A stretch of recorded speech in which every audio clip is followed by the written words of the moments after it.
Le petit matin Sud Radio, 5h-7h, Benjamin Glaise. Il est 6h40, soyez les bienvenus si vous nous rejoignez sur Sud Radio. La vie en vrai, c'est l'une des conséquences de l'instabilité politique, mais aussi des incertitudes aujourd'hui en matière d'économie.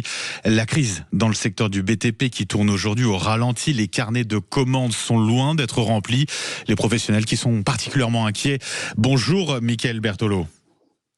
Bonjour. Et merci d'être avec nous sur Sud Radio ce matin. Vous êtes artisan du BTP, chef d'entreprise à Courlay, président de la CAPEB dans le département des Deux-Sèvres. En 2023, je donne ces chiffres. Pour commencer, vous aviez construit 20 à 25 maisons. Cette année, vous n'en êtes qu'à 5.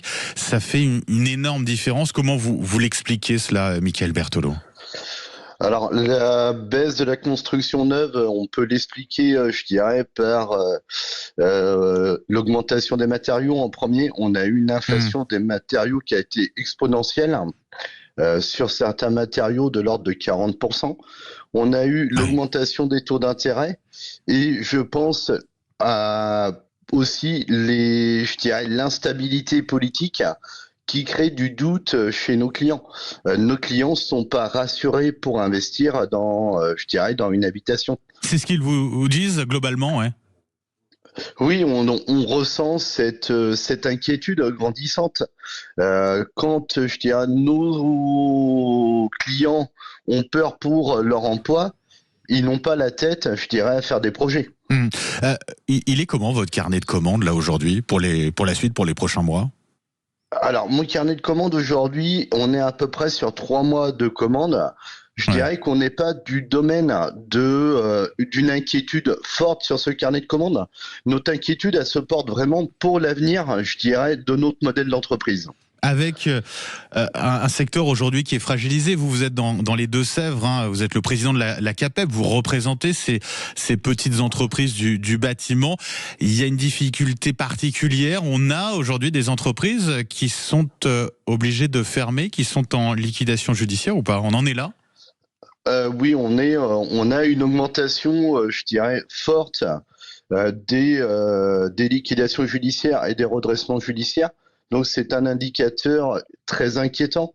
On a des besoins de trésorerie qui sont de plus en plus présents. Donc, oui, l'inquiétude est très forte, pour beaucoup de mes collègues. Avec des recrutements sur pause également, des licenciements parfois pour celles qui tiennent encore le coup, Mickaël Bertolo ? Alors, oui, on a... des licenciements, vous savez, dans nos entreprises artisanales, oui.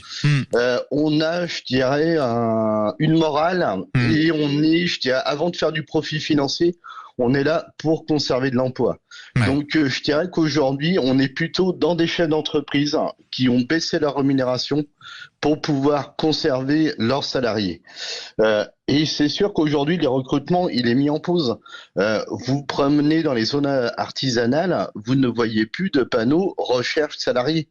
Donc, ça veut dire qu'aujourd'hui, c'est aussi le domaine de l'apprentissage qui risque d'être mis à mal. Oui. Ça veut dire qu'on ne va pas transmettre de savoir-faire pendant, cette pause économique. Ne pas toucher à l'apprentissage, c'est ce que vous dites aux députés qui vont commencer aujourd'hui l'examen du budget dans l'hémicycle ? Mais tout à fait. Par les termes de l'apprentissage, on apprend, à nos jeunes un savoir-faire, mais pas que un savoir-faire. On a beaucoup de jeunes aujourd'hui qui sont, un peu perdus.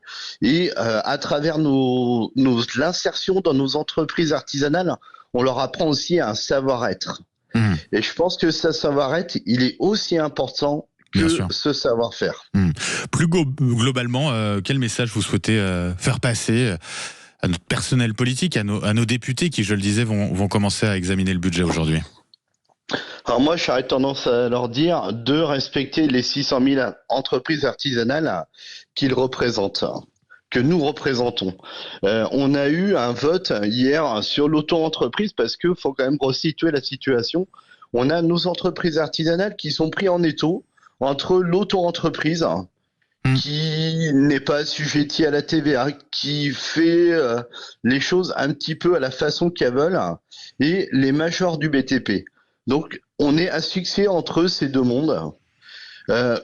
Est-ce qu'aujourd'hui, on a toujours envie d'avoir ces 600 000 entreprises artisanales du bâtiment qui, au-delà de savoir-faire, comme je vous ai dit précédemment, on a aussi, je dirais, cette vision sociale qui est cette proximité avec nos salariés. Et je pense que notre société a besoin de ça. Proximité avec les salariés et puis proximité également avec vos clients. Ça aussi, Michael Berthelot. Tout à fait. Ouais. Nous sommes à la fois dans nos entreprises, nous sommes le commercial, nous sommes le réalisateur des travaux et nous faisons le SAV. Pour beaucoup de mes collègues et moi-même, c'est notre nom qui a marqué sur le camion. Donc, on a l'excellence. Je dirais que c'est notre métier. Merci beaucoup, Michael Berthelot, d'avoir été avec nous ce matin sur Sud Radio. Je rappelle, vous êtes patron d'une entreprise de BTP située à Courlay, président de la CAPEB dans le département des Deux-Sèvres. Un grand merci et puis très belle journée à vous, bonne continuation et bon courage à l'ensemble des professionnels du secteur. Merci.